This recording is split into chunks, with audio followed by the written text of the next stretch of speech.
So, good afternoon, class.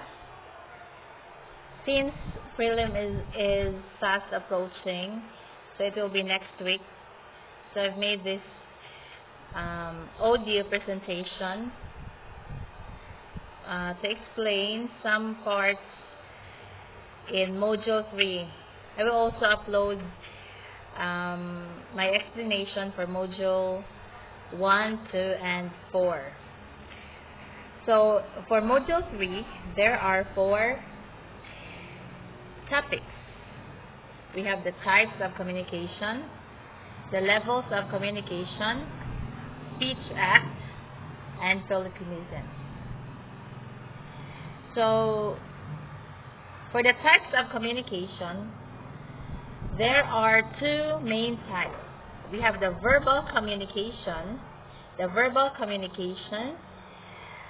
and the non-verbal communication. So what is the difference between the two? The verbal communication is a communication which is done with the help of words. Meaning to say, we use words to communicate. This is effective use of the language involves mastering communication rules such as grammar and semantics. When we say grammar, these are the rules, and when we say semantics, it means give meaning to symbols. So there are two styles for the verbal communication. We have the formal verbal communication. So this means this is very formal and makes use of correct linguistics. Does not involve slang language. When you say slang, these are terms which are not acceptable in formal usage. Kaya sa ato man good, when you say slang, ang atong pagsabot sa slang no kay nindot na istoryan. Slang is siya, pero it's not the meaning of slang. If the native speakers of English ato anaon niya slang, masuko na sila because it means they are using language which is not acceptable in formal usage, in formal setting. So, formal verbal communication requires an individual to stick to a certain language, and errors are seldom tolerated. So, kung na mga sayop, dili siya na i-tolerate. That is informal verbal communication. So, example for this, when you are a resource speaker, we are talking or presenting in a company, or when you are going to give a speech. So, those are examples of formal verbal communication. Next is the informal verbal communication. These are slang language, and language hopping is permitted. So when we say language, when we say slang, di ba sa formal, dili is allowed. But in informal, so pwede tamo gamit ang mga language nga mga gitawag og slang. So manang lahi ang meaning sa slang nga moingon ka nga slang mas masulti sa ganahan ta ba kay inon kang slang kay feeling nimo nindot na kay istorya. So again, slang, informal languages. And when we say language hopping, kana bang nag-English ka, and then Bisaya na pud ka, o mo Guinaray na pud ka. You are using one language, another language. So that is language hopping. That is allowed for informal verbal communication. But for formal, it's not allowed. Then informal verbal communication helps people bond and communicate freely. Makabanding man, di ba, kay kung informal, examples sa informal verbal communication is chat between good friends. Diba? Mag-istorya. O, di ba pag-English jud. O, diba? So, you can communicate freely. Verbal communication in classroom. Istorya kayo sa yung classmate sa classroom. Unlike if you will report, diba? If you will report, you have to use formal verbal communication. Pero, kaya po slight nga informal kayo, especially when your teacher will allow you to use vernacular, so to cite examples, so okay na. So combination, but more jud on formal verbal kung reporting. Pero if you're talking with your friends inside the classroom, so mo na ma-apply na to ang informal verbal communication. Another type of communication is the non-verbal communication. So effective through writing, sign languages, bodily movements, or gestures, facial expressions. So, non-verbal, it does not use language, or no, it does not use words, but mga sign languages, body language, through writing, or the facial expression. So, example, haptics. Haptics means language of touch. It's a simple tap on the shoulder. Diba? Kung nag-goal ka, i-tap ka sa shoulder. Diba? Parang i-comfort ka na without saying words, maka-feel ka nga na concern mo with just a simple tap on the shoulder. Okay, then, artifacts, language of objects. If someone will give you flower, so, bisa pag di sa nga, I like you, or kanang white roses, for example, there are peace offering. Bisa pag di sa maingon ni mo, but, by the object itself, kung nagihatan, it has a meaning. Then, chronemics is the language of time, or the use of time. They say, na time is gold, no? It's true, because we cannot bring back the lost time. Kung ganahan ka sa katao, for example, magsabot mo nga magkita mo 8 o'clock in the evening, mag-date mo. Kung importante ni mo si Jawa pa 8 na anak ka, no? Imo ding show nga you are very interested to him or to her. Pero if you do not like the person, na bahala magkuha ka nagdugay. Nga na ang time. Muna, no matter how busy you are, if you really love the person, okay, magbuyab lagi, or sa giguyab sa imong friends, na pag ka busy, kung importante din sa nimo, you will spend time. Imo dyan pangitan sa gamayng oras, kamo gali mag-text-text, for example, nahuga, text yung crush, yung uyab, once kamot, mamuna, kaya para maka-reply. Okay, spend some time. Then, proxemics, the use of space, o the distance, diba ka ng mga LDR. Mga tagay nga LDR, tagsaray mo kuan, mo survive sa mga LDR kay kung sa magnet pa, kung layo, less ang attraction. Kung inside dool, maoy, greater attraction. So, for example, isang pag kanang di kami nga suko kanisa pero nagpalayo kag lingkod na sa una always mo si dikit-dikit sa karon di nakamutapad. So sa man it means something na siguro na hiubos kaniya. It's not the same sa una. So that is proxemics, use of space ang inyong gilayon. Kung sa kuan talaga magnet, kung dool greater attraction, layo, less attraction. And similar signals, so kanang for example, kanang mga semaphore flags, kanang mga sign languages, sana. Then, levels of communication. So there are 8 levels of communication. We have the intrapersonal, which means communicating with oneself or thinking, remembering, feeling. So ato ni buhaton kanang intrapersonal, ikaw nag-istorya sa imong kaugalingon. Usually kada magtanaw ka sa samin, sa istorya, kanang sa amin buhaton ning intrapersonal. If you are going to make a decision, dawin eskwela ba ko or dili? O di ba magsusura ka sa imong kaugalingon. But do not do the intrapersonal communication if there are a lot of people or in front of kuan, daghang mga tao kay maingon na nabuang na ka. Okay, so intrapersonal communication within oneself, di ba? Communication, it involves two person, but exemption ani ang intrapersonal because you're talking to yourself. Okay, so this is usually done when you're going to make a decision. Then the interpersonal, communicating among relatively small number of people.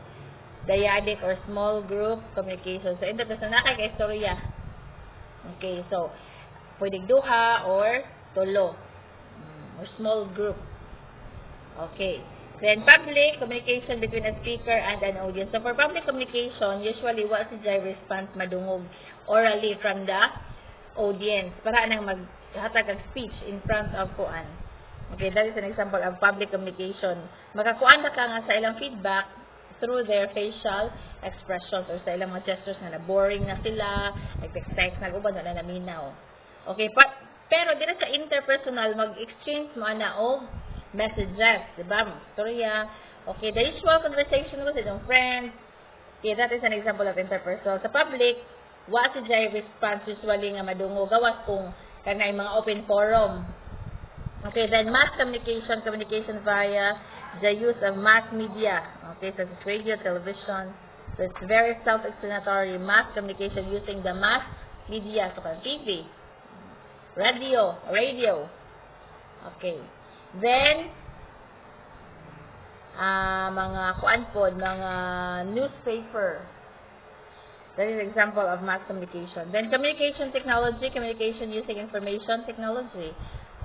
Example, internet, email, mobile phone, etc. I know you understand those things already. Then organizational communication, communication within the workplace, between and among members to carry out the organization's objectives and purposes. Okay, organization, communication within the workplace. Asa imong gitar ba? Kuan. O sa imong subordinates, kung ikaw boss towards the subordinates, or within your co-workers. Okay, to carry out the organization's objectives and purposes. So within the workplace. Intercultural communication is communication between and among cultural communities and nations to promote understanding and goodwill. So intercultural, between and among cultural communities. So bisag lain-lain nga mga country, for example, kanang communication between and among intercultural nations to promote understanding. Kada bang kanang mga ASEAN, kanang summit ba na, kanang mag-meeting ang presidente o presidente sila yung nasod, kaya na para labi nagdaan sila yung mga misunderstanding. Okay, para magkasinabot or for development sa magtabang, for example, kay kita third world country man ta. Meeting kahit sa China or sa America to ask for help. Sa China kanang mag-meeting si president o kanang leader sa China kay to solve the issue sa una pa nga Scarborough Shoal. Then last is the development communication. Communication between progressive nations and developing societies of the world in order to facilitate the total development of individuals and nations. So kani ang iyong pinaka main purpose is for development. Okay, communication between progressive nations and developing societies. So sa mga dato o sa mga pobre nga kuan to facilitate the total development of individuals and nations. Kasi matabang na ang issue kay pobre man kay para katulad ng example. Okay, ang katong sa intercultural to resolve mga conflict, to promote development. And development communication focus is just sa developing countries or mga pobre nga mga nasod by the help of the progressive nations. Okay, so those are the 8 levels of communication. Then what is speech act? Speech act is the basic units of language used to express meaning and appearance that express an intention. It is a sentence but can be a word or phrase as long as it follows the rules necessary to accomplish the intention. So there are 5 different intentions in a speech act. So first is assertive. The speaker presents how things should be in the world. Like assert ka, ingani untak, ingani. Nga usually, if ang tao is assertive, daghang giliganahan niya, kaya magsidyan magbuotanan. Okay. So the government should do something about the worsening mendicancy problem in the country. So, unsa imong gusto ba? Ngani unta. So, that is assertive. Commissive, the speaker commits himself doing something. Kung ganin na ikaw gusto mo na mahitabo, ang kanihing commit ka nga imong buhaton o imo ning sundon. Okay. From the word commit. Okay, commissive. I'll let you copy my notes. So, commit ka nga, okay, hadto kang pakopyaon. Then number 3, directive. The speaker intends to make the hearer do something. Nagsugo, direct. Okay. Please or can you see me in my office? Okay, so you're giving command or request, directive. Number 4 is declaratory. Declarative, diba? A statement. The speaker merely expresses what he does at the time. So, nag-give us the information. Example, I am posting some nice pictures on my Twitter account. Ata na siya information sa iyang gibuhat karon at the moment. Expressive, the speaker expresses what he thinks about the world around him. Express. There's a feeling. Okay, so it's such a hot day. Okay. Okay, balik ka ha. Diri sa assertive, nag-assert ka nga ingani unta. Ang commissive, commit ka sa mga imo nang buhaton. Directive class, you are giving command or request. Kung sa sentence pa, this is an imperative sentence, ang directive. An declaratory, declarative sentence, you are giving information. Then expressive, that is exclamatory sentence, you are expressing your feelings. So, sa gibati. Next, we have I think this is the last topic, Philippinism. Philippinisms are so called because they result from the literal translation of Filipino words to English terms, also termed as acculturation. So, other term for Philippinism is acculturation. These are colloquial English words and phrases that are unique in the Philippines, may pose a problem when used in communication with native speakers. So, from the word Philippinism, Philippines, these words originate in the Philippines. These are unique in the Philippines, and this is a result of transliteration, literal translation of English language to Filipino terms. So why this may pose a problem when used in communication with native English speakers? It's because these terms may not be understood by the native speakers of English, because these are unique in the Philippines. So my question is Philippinism something that Filipinos should be proud of? Maybe yes, maybe no.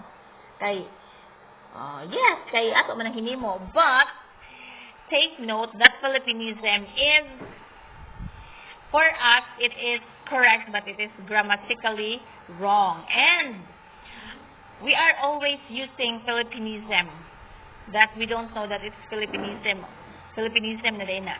Okay, some of the examples, it's for free.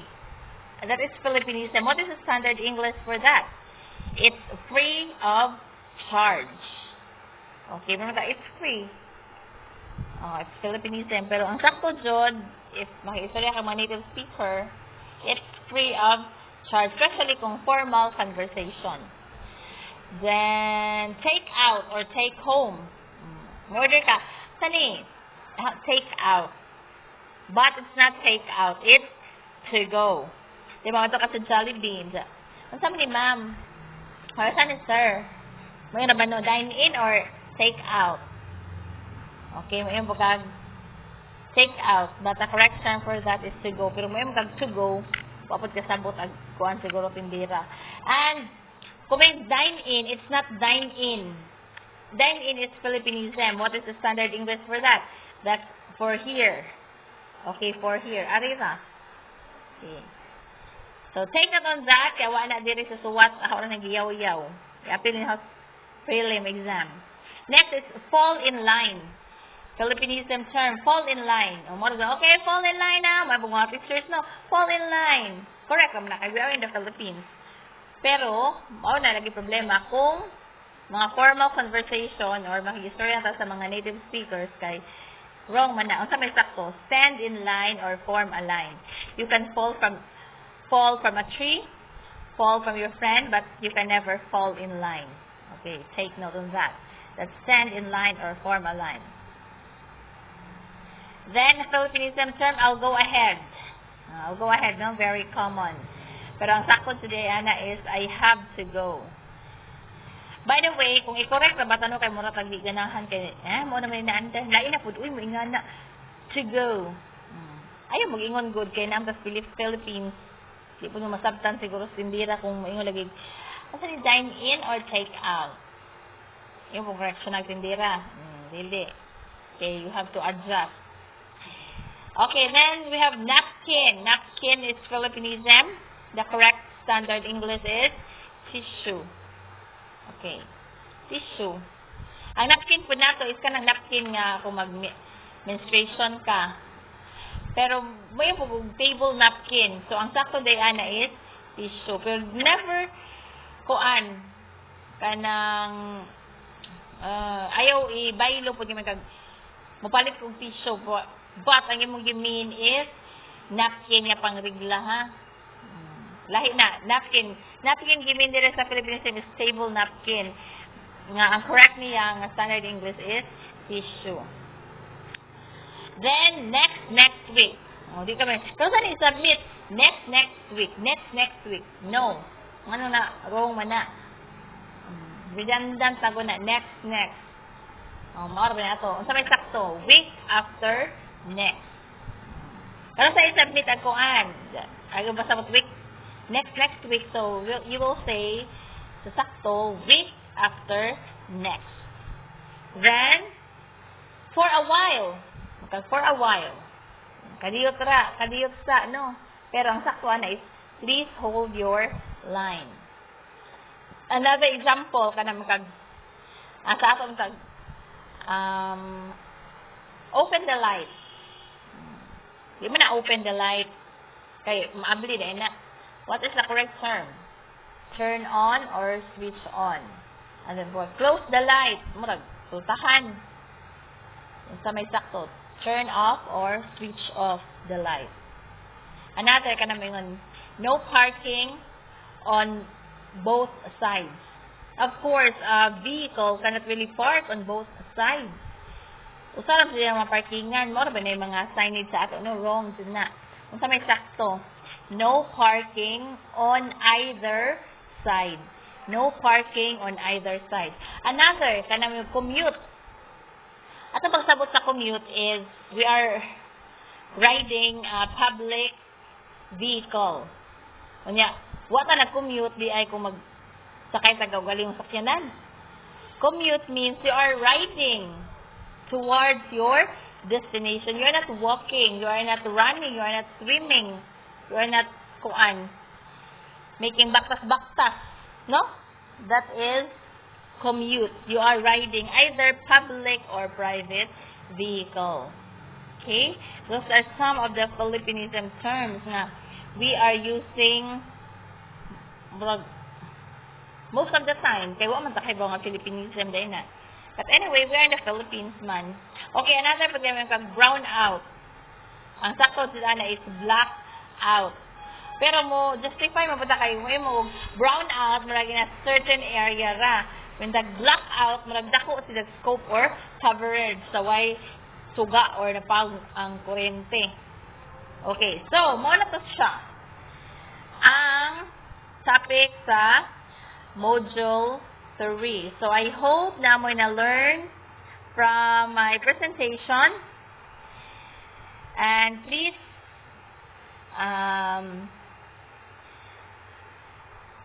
stay tuned for another update, another discussion for other modules, module 1, 2, and 4.